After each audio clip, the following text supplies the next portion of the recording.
Chapter 19. Experiments.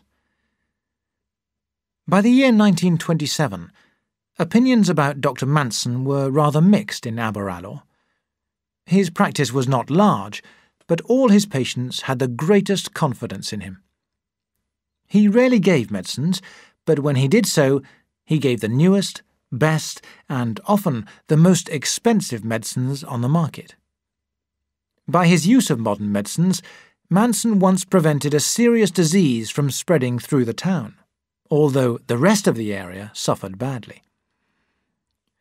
The committee of the Medical Society ought to have been grateful to Manson, but a few of its members, led by Chenkin, were jealous of his success.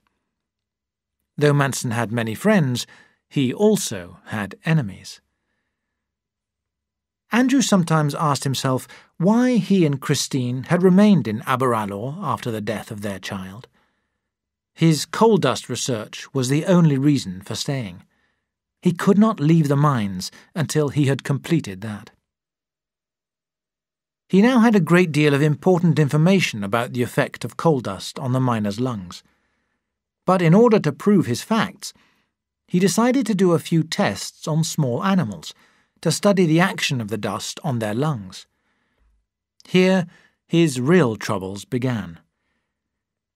Taking care to cause the animals as little pain as possible, Andrew did some extremely successful tests, which proved all his beliefs.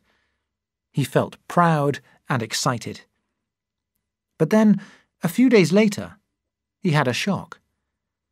When Andrew returned home from work, he found Christine looking worried. "What's the matter?" he asked her. She looked at him unhappily. "I had some visitors today." "Oh? Who were they?"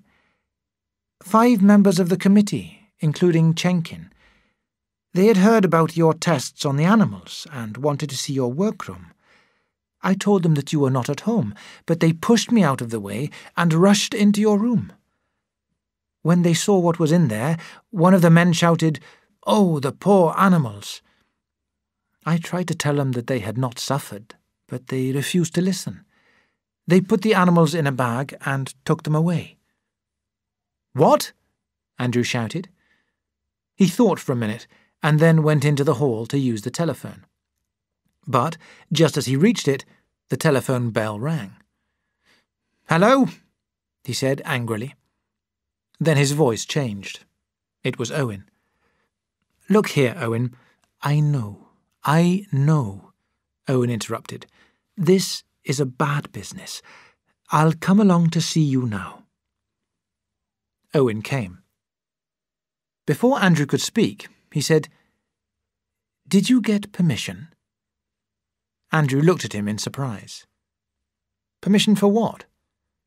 "To do tests on animals." "Good heavens, no! I never thought about it." "I'm afraid that there will be trouble," Owen said. "Some members of the committee feel very bitter about you. But don't worry, everything will be all right in the end." Owen went away. The following evening, Andrew received a letter ordering him to attend an inquiry to be held by the committee a week later. The news that there was to be an inquiry caused a lot of discussion in Aberalour. Fights broke out between Andrew's friends and his enemies.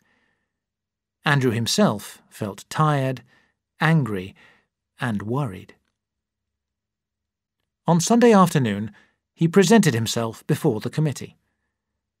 A large crowd was waiting in the street when Andrew entered the offices and walked up the narrow stairs to the committee room, which also was packed with people.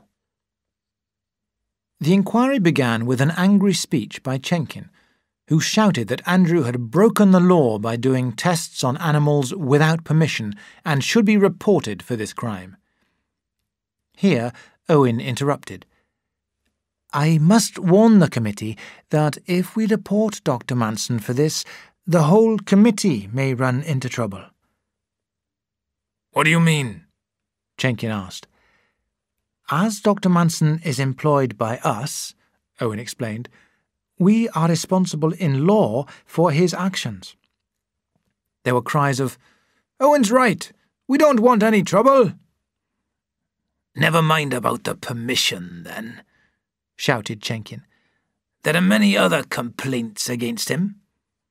Yes, yes, someone at the back called out. Remember all those afternoons that he wasted riding about on his motorcycle? He won't give medicines, came another voice. All these complaints, Chenkin shouted, prove that Dr. Manson has served us badly. We demand that he gives up his job. Chenkin looked round at his friends and sat down to loud cheers. Perhaps you will now allow Dr. Manson to speak, Owen said, and turned to Andrew. There was a silence. Andrew sat still for a moment. The situation was worse than he had expected. He rose to his feet. He was not a good speaker, but he was angry now. He began, "What I have been doing wasn't cruel. Why do you men take mice and birds down the mines? To see if gas is present. When these mice and birds are killed by the gas, do you call that cruelty? No, of course you don't. You realize that these tests with animals save men's lives, your lives. Well, that is what I have been trying to do for you. For 3 years, I have been doing research into the diseases that you get from the dust in the mines. I have made a discovery that may improve your conditions of work. A discovery that will keep you in good health better than bottles of medicine can do. You don't believe me. You think that I lie to you. But this will show you what other people think of my experiments, people who are able to judge."